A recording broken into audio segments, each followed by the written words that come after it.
Witajcie kochani. Dzisiaj przygotowałam dla Was kolejny film z serii Q&A, czyli Waszych pytań i moich na nie odpowiedzi. Przy czym tym razem zdecydowałam się wybrać trochę mniej pytań niż zazwyczaj, mając nadzieję, że w rezultacie stworzę film, który będzie nieco krótszy od tych dotychczasowych. I pozwólcie, że przejdę od razu do meritum. Pierwsze pytanie brzmi: co myśli Pani o tatuażach u kobiet? Podobają się Pani, czy też może odrzucają? I muszę Wam powiedzieć, że pytania o tatuaże przewijają się na moim kanale pod różnymi filmami już od dawna. Nie wiem, z czego to wynika, ale w końcu postanowiłam się ustosunkować do tego pytania. Otóż, jeżeli chodzi o tatuaże, to ja generalnie nie mam nic przeciwko nim. I muszę Wam powiedzieć, że jednak zawsze bardziej chyba będą mi się podobały tatuaże u mężczyzn niż u kobiet. Na pewno nie jestem zwolenniczką tego i nie podobają mi się kobiety, które tatuują się od stóp do głów, ponieważ moim zdaniem wygląda to po prostu obrzydliwie, kojarzy mi się z kryminalistami, z więzieniem i po prostu dla mnie to jest zaprzeczenie kobiecości. Kobieta, która się tatuuje w jakieś różne, wiecie, wzory twarzy itd.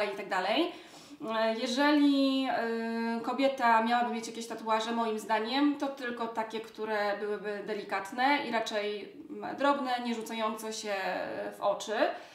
Natomiast na pewno nie jest tak, że kobieta, która ma tatuaże, może być uważana za kobietę z klasą. Dla mnie tatuaże nie równają się klasa i elegancja. Także wszystkim kobietom, które dbają o wizerunek i chciałyby wyglądać klasycznie i elegancko, odradzałabym robienie tatuaży.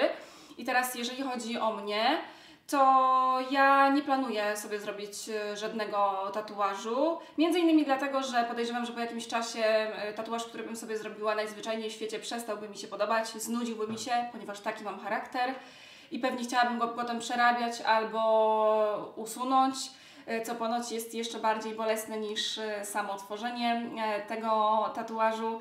Także myślę, że ja się na tatuaż żaden nie zdecyduję, nie mam takiej potrzeby. Poza tym zauważam, że po jakimś czasie tatuaże brzydną, po prostu tracą swoje kontury, gorzej po prostu wyglądają, także też tego bym się obawiała jako estetka. Także już chyba wolałabym sobie namalować, gdybym musiała jakiś tatuaż, niż go po prostu wykonać.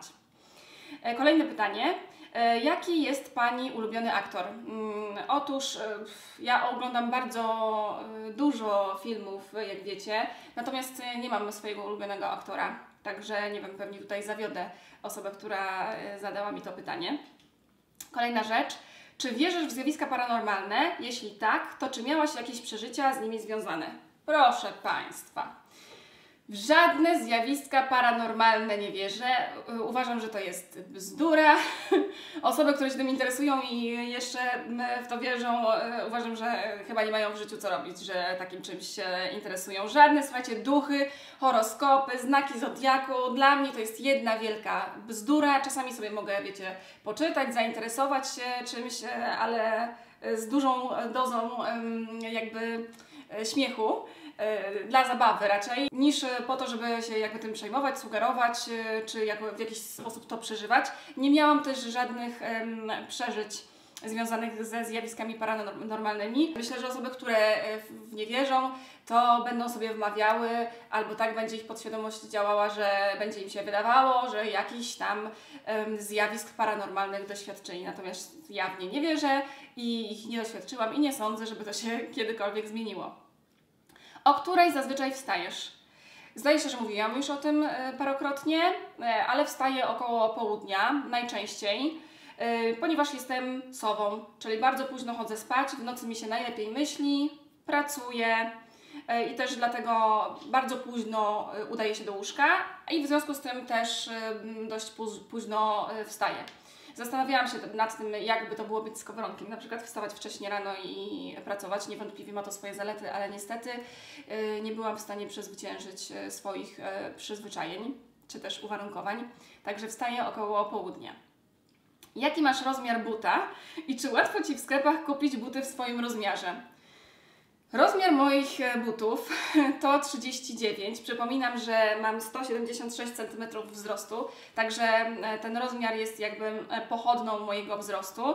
I powiedziałabym, że to jest taki bardzo, może nie standardowy, ale często spotykany rozmiar. Myślę, że 38 i 39 są jednak najczęściej spotykanymi rozmiarami. Bywa, że mam problem w związku z tym, żeby kupić sobie buty w moim rozmiarze, zwłaszcza wtedy, kiedy są wyprzedaże.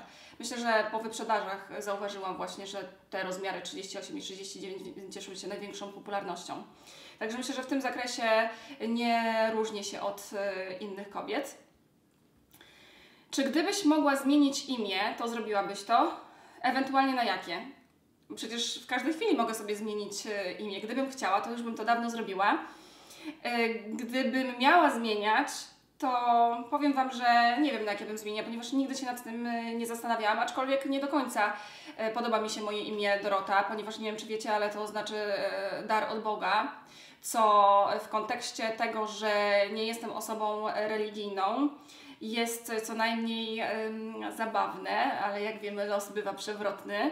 Natomiast już wolę tę Dorotę, słuchajcie, niż imię Kasia, przy którym opierał się mój ojciec. On bardzo forsował, z tego co mi wiadomo, to, żebym miała na imię Kasia, także bardzo, bardzo się cieszę, że tak na imię nie mam, ponieważ jest to niesamowicie popularne imię i myślę, że to by mnie denerwowało, także już z dwojga złego wolę tę Dorotę, ale nigdy nie myślałam o tym, żeby zmienić imię, w związku z tym też nie mam pomysłu na to, na jakie ewentualnie mogłabym je zmienić i nie sądzę, żebym kiedykolwiek chciała to zrobić. Czy przeklinasz? I to jest pytanie też, które się pojawia regularnie i myślę, że to wynika poniekąd z tego, jaki mam wizerunek i nie wiem, czy to będzie dla Was zaskoczenie, czy też nie, ale prawda jest taka, że przeklinam, mało tego, przeklinam bardzo dużo i bardzo często. Myślę, że to też jest pochodną tego mojego charakteru, mojej nerwowości. Ja w ten sposób rozładowuję emocje i napięcie. Ale pewnie niektórzy z Was będą zdziwieni tym faktem, że jakby nigdy nie przeklinam na wizji, czy też w mediach społecznościowych, a nie robię tego dlatego, że po pierwsze wynika to z mojego szacunku do Was, a po drugie wiem, że to nic absolutnie nie wnosi do dyskusji, więc nie widzę sensu, żeby publicznie przeklinać, bo jakby to się nie wiąże z żadnymi korzyściami. Ani dla mnie z tego nic pozytywnego nie wynika, ani dla Was, także oszczędzam Wam konieczności wysłuchiwania różnych inwektyw, przekleństw itd., itd. Czy się wzruszasz? Nie, czym się wzruszasz oraz za co bywasz wdzięczna? I to jest bardzo ciekawe pytanie. Zależało mi bardzo, żeby na nie odpowiedzieć. I jest jakby dwuczłonowe, w związku z czym najpierw odpowiem na pierwszą część. Czym się wzruszasz? W zasadzie to pytanie powinno brzmieć, czy się wzruszasz, ponieważ ja bardzo rzadko się wzruszam. Nie okazuję też emocji zbytnio, zwłaszcza takich bliskich, w sensie, nie wiem, miłości, przyjacielskości itd., itd. I ja to po prostu wyniosłam z dzieciństwa, gdzie po prostu w związku z moją sytuacją rodzinną przyzwyczaiłam się do tego, żeby emocji nie okazywać. Także ja mam bardziej pokerową twarz niż taką, która okazuje w sposób wylewny swoje uczucia. Także bardzo, bardzo rzadko się wzruszam. A jeżeli się wzruszam, to najczęściej też nie ma to związku z tym, że płaczę. No bo najczęściej tak jest, że po prostu osoba, która się wzrusza, to też płacze. U mnie to tak nie wygląda. I też rzadko mi się zdarzają sytuacje takie, w wyniku których mogłabym się wzruszyć. Aczkolwiek powiem Wam, że ostatnią taką sytuacją, która miała miejsce w moim życiu, która sprawiła, że się prawie wzruszyłam, były moje 31 urodziny i właśnie ta niespodzianka, którą zrobiły mi Honorata wspólnie z Karoliną i z Darkiem. Takie rzeczy zdarzają mi się bardzo rzadko i naprawdę o mało co się nie wzruszyłam, a to już jest naprawdę nie lada osiągnięcie. Także no już mam odpowiedź na pierwszą część pytania i druga część pytania, za co bywasz wdzięczna? Otóż, myślę, że wszyscy ci z Was, którzy obserwują mnie w mediach społecznościowych i nie tylko od dłuższego czasu, doskonale wiedzą o tym, że ja jestem z natury osobą bardzo wdzięczną. Dlatego właśnie ta cecha, jaką jest wdzięczność, jest dla mnie niezwykle ważna w dokonywaniu ocen i innych osób i dobieraniu sobie znajomych, ponieważ jest to cecha, która jest bardzo rzadko spotykana i dlatego ona jest dla mnie tak bardzo cenna. To jest dla mnie, wdzięczność jest jedną z cech, które stanowią dla mnie sito, przez które ja przelewam moich znajomych, jeśli tak się mogę wyrazić. I każdy, kto mnie zna, nie tylko bliżej, ale też dalej, wie, że jestem wdzięczna i jestem wdzięczna tak naprawdę za wszystko. I to nie będzie powiedziane na wyrost. Ja tutaj w tej chwili nikogo nie oszukuję, tak po prostu jest. Myślę, że wiecie to nawet Wy, moi czytelnicy i widzowie mojego kanału, ponieważ zawsze, kiedy nawet dzięki Wam się czegoś dowiem, albo kiedy kupujecie rzeczy z mojego polecenia, to ja Wam zawsze za to dziękuję. Bardzo często dziękuję Wam nawet za takie rzeczy jak to, że poświęcacie mi swój czas oglądając moje materiały, że do mnie piszecie, pomimo tego, że niestety nie jestem w stanie odpisywać na wszystkie Wasze wiadomości, ale nawet jeśli nie jestem w stanie tego robić, no to wtedy publikuję te Wasze wiadomości na Snapie. Także z moich ust pada słowo dziękuję bardzo, bardzo często. Niestety nie jest tak, że inni ludzie też są wdzięczni. Jest niewiele osób wdzięcznych, dlatego właśnie, no jest to przykre, ale tak właśnie jest. I nie wiem, takim przykładem mojej wdzięczności może być na przykład to, że w momencie, kiedy przychodnia weterynaryjna Medicavet uratowała życie mojego kota, no to ja byłam tak wdzięczna tym lekarzom, którzy pracują w tej przychodni.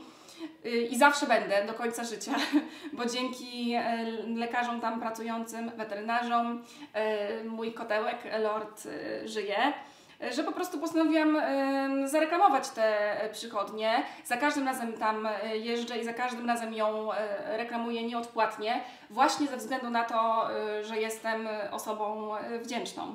Także myślę, że podałam chyba wystarczającą liczbę przykładów, za jakie rzeczy jestem, czy też bywam wdzięczna. Kolejne pytania dotyczą rodziny i dzieci i pierwsze z nich to, co myślisz o kobietach, których jedynym celem w życiu jest posiadanie rodziny? Ogólnie jest tak, że ja się w ogóle nie wtrącam w to, w jaki sposób żyją inni ludzie. Nie obchodzi mnie to, ponieważ ja mam swoje życie i żyję tak, jak mi się podoba i ja nie oczekuję też tego, żeby inni ludzie żyli tak, jak ja. Więc nie wtrącam się w życie innych osób, ale gdybym miała się wypowiedzieć na ten temat, to oczywiście ja nie mam nic przeciwko, gdyby ktoś chciał wyłącznie w swoim życiu posiadać rodzinę. Natomiast dla mnie decyzja o tym, czy też stawianie sobie za jedyny cel w życiu, podkreślam jedyny, bo tak brzmi pytanie, posiadanie rodziny jest bardzo ryzykowną decyzją. I w zasadzie to powinnam podziwiać osoby, które się na to decydują. I już Wam powiem dlaczego. Ponieważ poświęcanie jakby całego swojego życia rodzinie wcale nie oznacza, że to nasze życie będzie udane i że będziemy szczęśliwi. Wręcz przeciwnie. Z moich doświadczeń, nie tylko moich, wynika, że bardzo często jest tak, że z tą rodziną to się najlepiej wygląda i wychodzi na zdjęciu. Że wcale nie jest tak, że tak jak, nie wiem, jest w serialach amerykańskich, polskich zresztą też, że rodziny są takie super fajne, wszyscy się kochają, wspierają się i tak dalej, i tak dalej. Często jest na odwrót. Także możemy żyć ideałami, zakładać sobie, że poświęcimy całe życie naszej rodzinie, będziemy mieć piękne, zdrowe i wdzięczne dzieci, a koniec końców może się okazać, że te dzieci to będą w ogóle fatalne, niewdzięczne, przestaną z nami utrzymywać kontakt, zostaniemy same w domu na końcu, nie daj Boże jeszcze mąż nas porzuci i ten cały nasz cel, całe nasze życie legnie w gruzach. I co wtedy? Także dla mnie to jest bardzo ryzykowne, ja bym się nigdy czegoś takiego nie podjęła, to jestem po pierwsze zbyt wielką egoistką, a po drugie, no mam już trochę lat, wiem jak życie wygląda, zabrzmiało jakbym miała 80 lat. No ale niestety życie to nie bajka, także nie liczyłabym ani na wdzięczność, ani po prostu na to, że będę miała szczęśliwe życie, jeśli poświęcę jej rodzinie. Także ja z mojej perspektywy odradzałabym stawianie sobie tego za cel. Co sądzisz o kobietach, które poddały się operacji podwiązania jajowodów? Słuchajcie, czasami to jest ze samym skąd wy bierzecie te pytania? I kontynuuję. Jak Ty się zapatrujesz na taką metodę i generalnie na temat posiadania dzieci?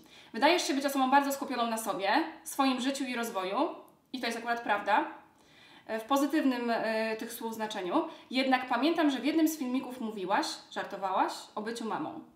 I tu zaczyna się moje pytanie.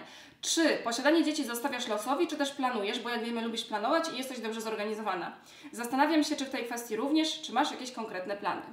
Trochę rozbudowane to pytanie, ale jeżeli chodzi o podwiązywanie jajowodów, to powtarzam raz jeszcze, nic mi do tego. Jeżeli jakaś kobieta chce sobie podwiązać jajowody, to niech to robi. Niech każdy robi w swoim życiu to, co uważa za słuszne i na co ma ochotę, ja się do tego nie wtrącam. Nigdy natomiast ja nie myślałam o tym, żeby coś takiego zrobić. Owszem, jestem egoistką, jestem skupiona na sobie i poniekąd też dlatego nie jestem mamą.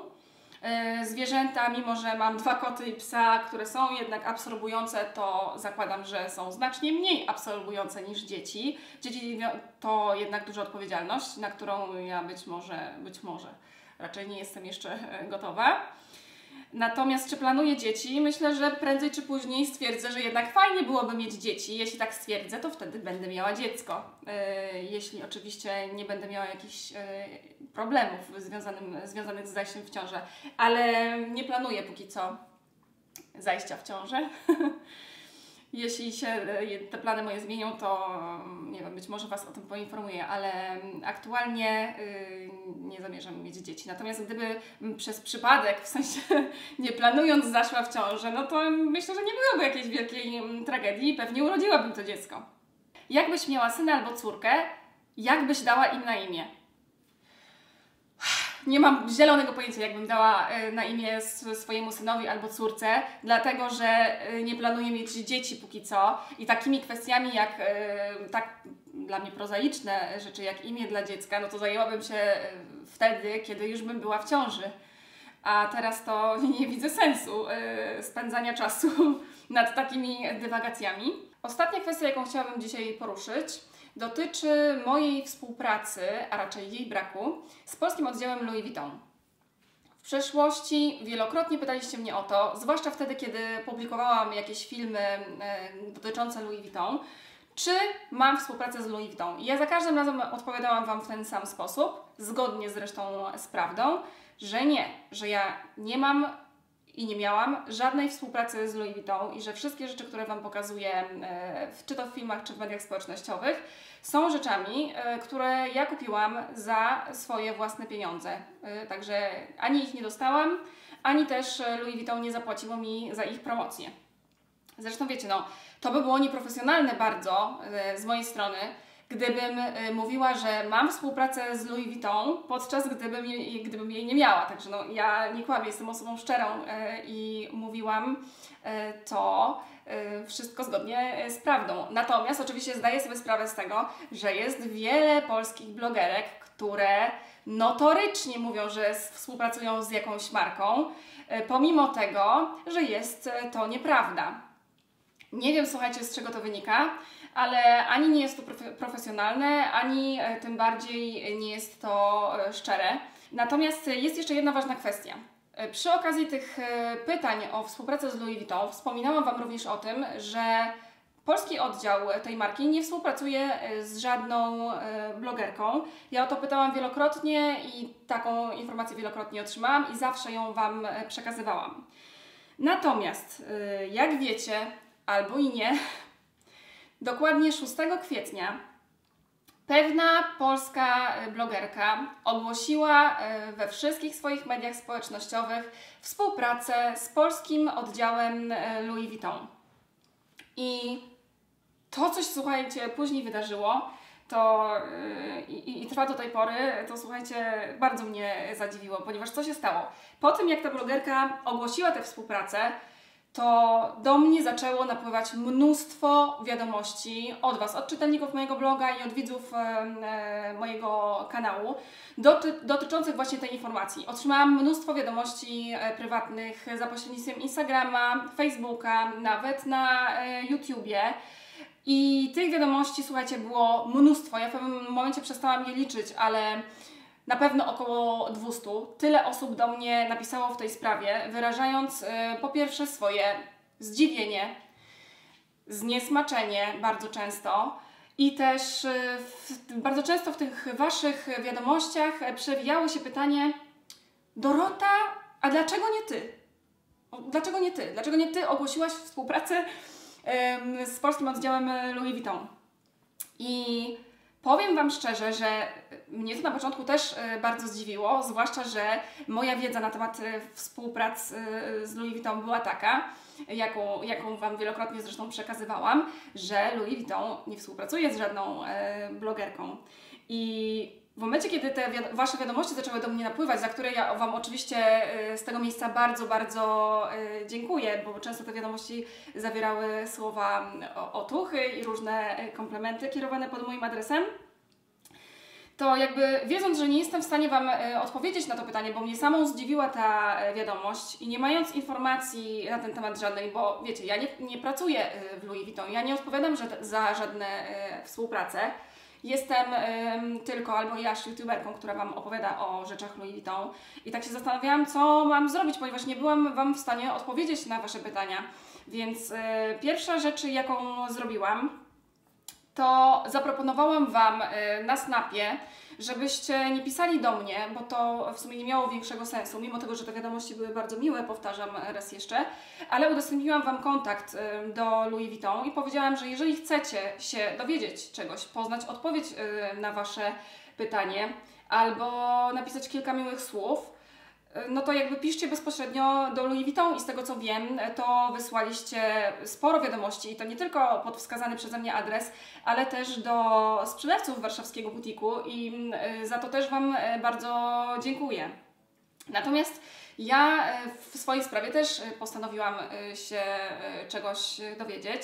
Chciałam Wam dać odpowiedź i też poznać odpowiedź jakby dla siebie, co takiego się wydarzyło. I co zrobiłam? Postanowiłam napisać do Louis Vuitton i zapytać o to, co tak naprawdę się wydarzyło, ponieważ chciałam też poznać odpowiedź na to Wasze pytanie i udzielić Wam jakiejś oficjalnej odpowiedzi w tej sprawie. I ja tego swojego maila wysłałam do Louis Vuitton dokładnie 6 kwietnia, czyli w dniu, w którym blogerka, o której wspominałam, ogłosiła współpracę z Louis Vuitton i w dniu, w którym zaczęliście mnie zasypywać wiadomościami. I na początku bardzo szybko otrzymałam taką informację, że jak najszybciej ta odpowiedź zostanie mi udzielona i ja w związku z tym będę mogła Wam ją przekazać, odpowiedzieć na to pytanie.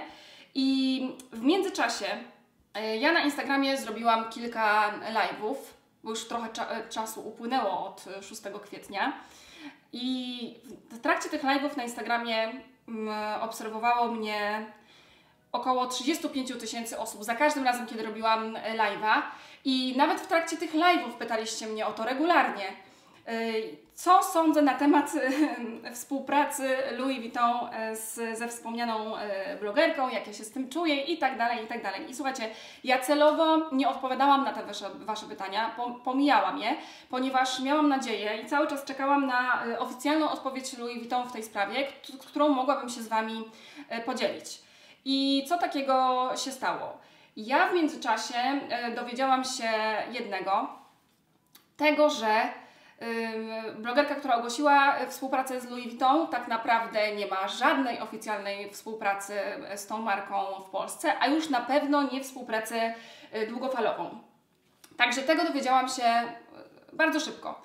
Natomiast tak jak mnie poinformowano o tym, że otrzymam szybko odpowiedź od działu PR polskiego Louis Vuitton w sprawie, w której się zgłosiłam, tak słuchajcie, czekałam, mijały dni i ja żadnej odpowiedzi nie dostawałam. Ja na początku myślałam, okej, jestem przyzwyczajona do tego, że polski PR Louis Vuitton jest nieprofesjonalny i działa w bardzo zwolnionym tempie, ponieważ ja już miałam wcześniej kontakt z tym PR-em, więc wiedziałam, czego mniej więcej mogę się spodziewać.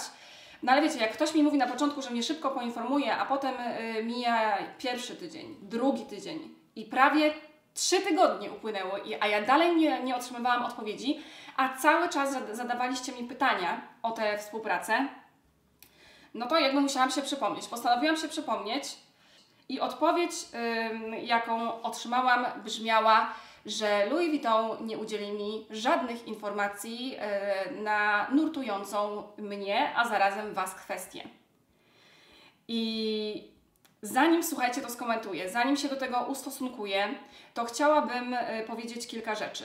Jak wiecie, jestem stałą klientką warszawskiego butiku Louis Vuitton, który jest zarazem jedynym butikiem tej marki w Polsce.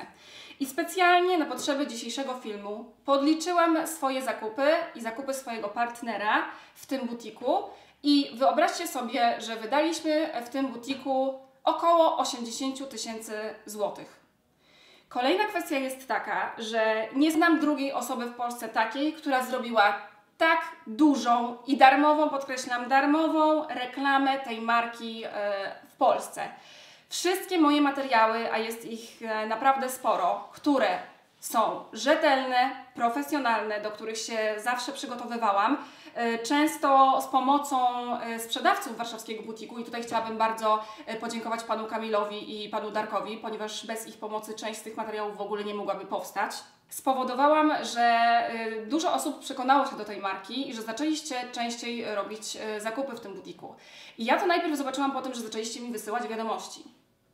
Następnie zaczęliście zamieszczać zdjęcia za pomocą hashtaga Inspired by Olfactoria. I tych, słuchajcie, zdjęć było naprawdę mnóstwo i cały czas pojawiają się nowe.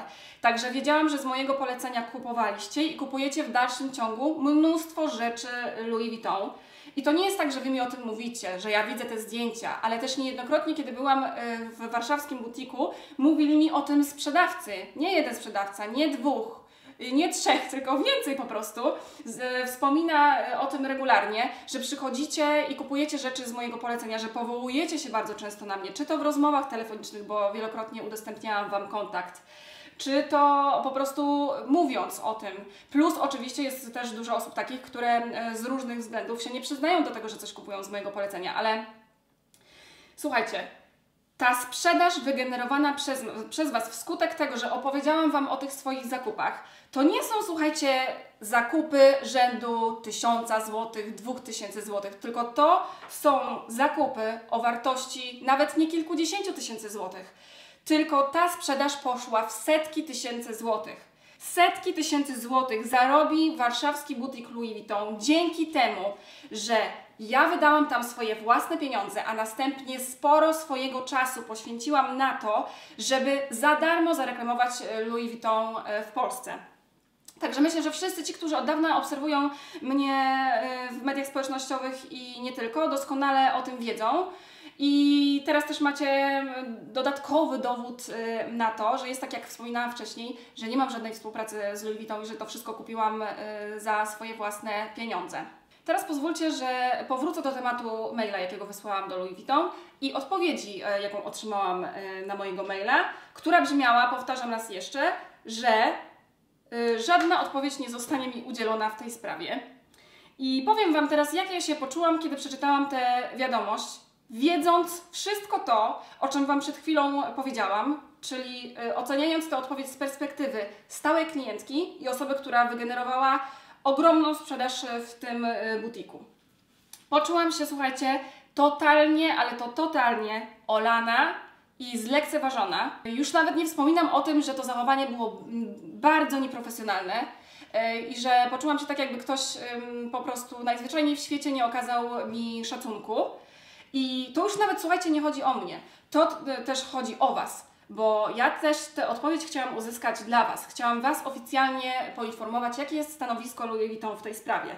I to jest dla mnie, słuchajcie, bardzo dziwne. Jestem bardzo zniesmaczona tą odpowiedzią, ponieważ jedyne, co Wam mogę w tym momencie powiedzieć, to to, że nie uzyskacie żadnej odpowiedzi na Wasze pytania. Ja nie będę, wiecie, wyciągać informacji z worka, zmyślać nie wiadomo czego. Przedstawiam Wam sytuację taką, jaka jest i powiem Wam, że mi okazano brak szacunku, ale tą odpowiedzią okazano też brak szacunku Wam, czyli widzom mojego kanału, ale też potencjalnym klientom Louis Vuitton. Osobom, które tę markę lubią albo lubiły, dokonywały zakupów z mojego polecenia i które zasługiwały na to, żeby się dowiedzieć, dlaczego nie ja, tak?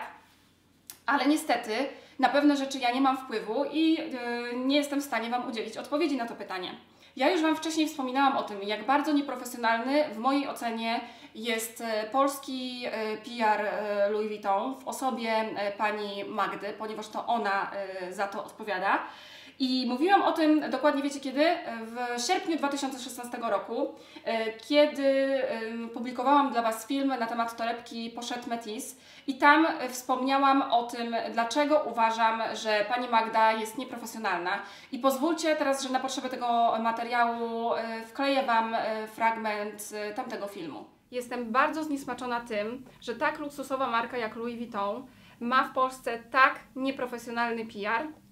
PR, który zamiast świecić przykładem i być jakby żywą reklamą marki Louis Vuitton, działa na jej szkodę, psując jej wizerunek. Jak widzicie, to nie jest tak, że ja sobie coś tam wymyślam i nie wiem, kogoś nie lubię i nagle stwierdzam, że to Wam teraz opowiem o tym, że ktoś tam jest nieprofesjonalny. Nie, nie, nie. Jest zupełnie inaczej. Ja problem z panią Magdą z działu PR polskiego Louis Vuitton sygnalizowałam już dawno temu.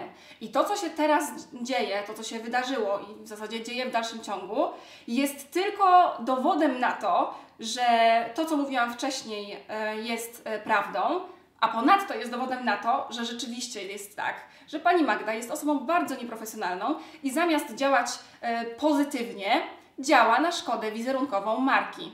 W przeciwieństwie oczywiście do sprzedawców butiku Louis Vuitton ze szczególnym uwzględnieniem, powtarzam raz jeszcze, pana Kamila i pana Darka, do których z kolei nie mam absolutnie żadnego ale. Oni są, uważam, bardzo dobrzy w tym, co robią, dobrze wykonują swoją pracę i uważam, że są profesjonalni. Podsumowując, pani Magda, odpowiedzialna za PR marki Louis Vuitton w Polsce, jest jedną z najbardziej nieprofesjonalnych osób, z jakimi miałam do czynienia na przestrzeni kilku lat swojej działalności w sieci, a miałam do czynienia z naprawdę wieloma osobami i uwierzcie mi, tak nieprofesjonalnej osoby nie spotkałam już dawno i myślę sobie, że nie byłoby przesadą, gdybym powiedziała, że pani Magda z polskiego oddziału Louis Vuitton, z PR-u, jest tak samo nieprofesjonalna, jak nieprofesjonalna jest i była pani Ela z centrali Estée Lauder, łamiąca prawo i wykorzystująca dane osobowe.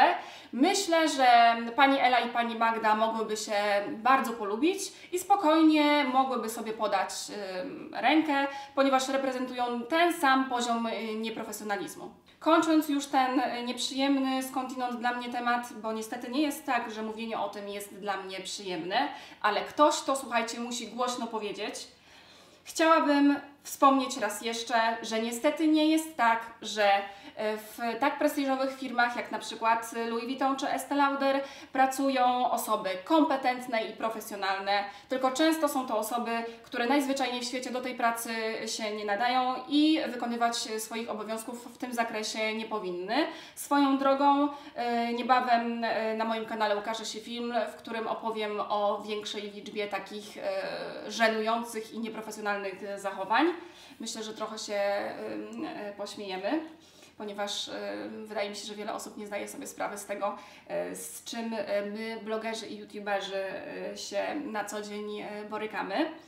Póki co chciałabym Wam bardzo podziękować za uwagę i poświęcony czas. Dajcie mi proszę znać, co Wy myślicie o tej całej sytuacji z Louis Vuitton. Z przykrością stwierdzam i przepraszam Was raz jeszcze za okazany Wam brak szacunku.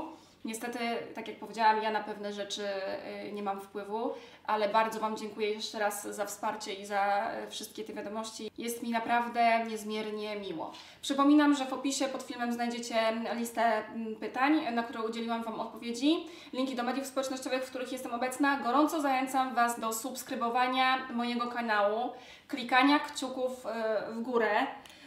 Mam nadzieję, że okażecie mi wsparcie, docenicie moją szczerość, docenicie to, że jest gdzieś tam w świecie youtuberka, która mówi jak jest.